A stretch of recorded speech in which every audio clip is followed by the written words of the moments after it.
Okay, today's project is coolant replacement on the 2015 Chrysler 200C with a 2.4 liter engine. Okay, so I've already had the car up. I've removed the plastic carpet protective panel underneath. That's about 11 10mm bolts. I do recommend putting this back on when you're done.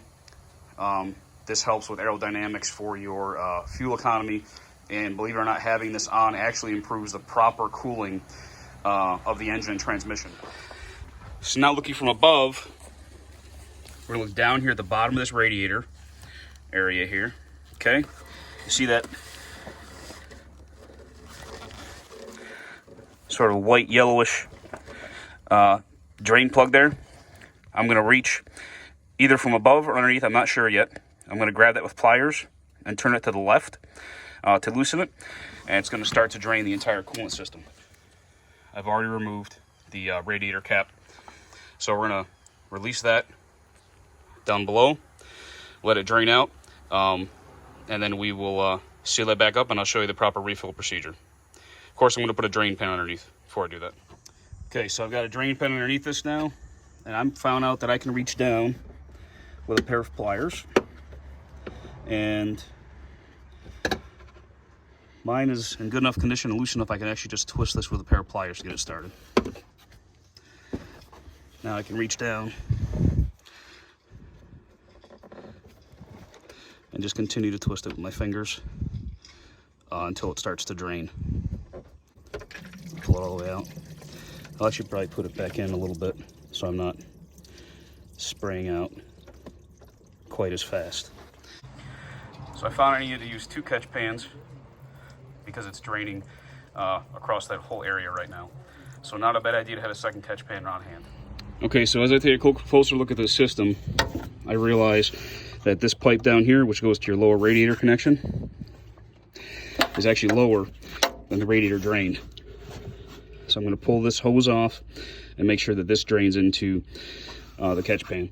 I realize that also because as I squeeze this, I can hear a lot of coolant still sloshing in there. So that's how we'll fix that. So while I'm letting that drain, I'll just tell you I picked up the Mopar original coolant for this, I believe, pretty strongly, and trying to keep fluids that are supposed to be specific for the vehicle. I have no problem getting those from the dealer. It costs a little bit more money, but you know it's exactly what's spec'd out for the car.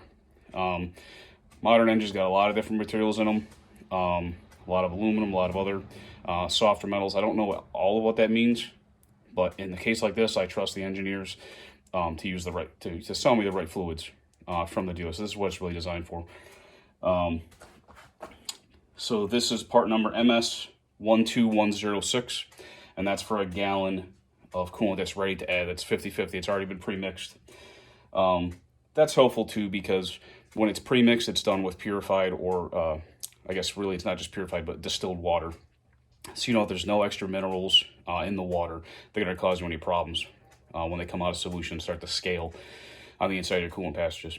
So that's what we're going to be putting in here as soon as that's done draining. And we'll get to that next.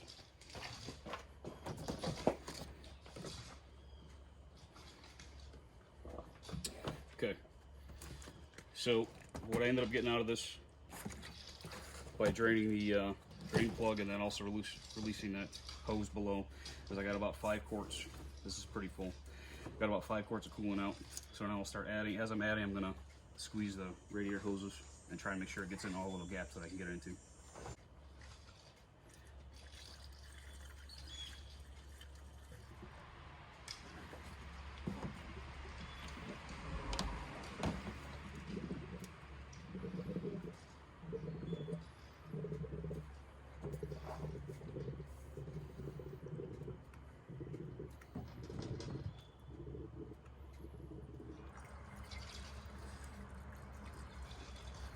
Okay, so now in order to make sure we can get all the air bubbles worked out of the system, we're going to start the engine.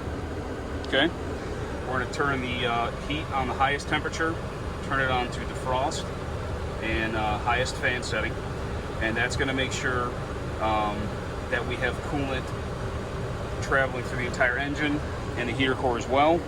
And now we just have to wait for the engine to warm up. You want to monitor this constantly. You want to go back and forth, making sure that the engine isn't overheating. eventually the thermostat will open up. You can know the thermostat has opened a couple different ways, okay? So now that I've filled this back up with the same amount of coolant I took out, we're above the max line in here, okay? So when the thermostat opens, you're gonna lose some of this, but you're also gonna get heat inside the car.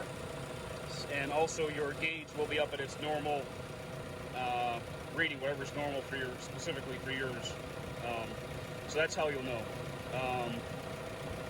So you'll want to keep track of this. You want to keep track of the temperature gauge inside the car. And I'll actually take this off during this part of the process, because this will help let any air bubbles actually vent out while you do this. This usually takes me about 15 to 20 minutes.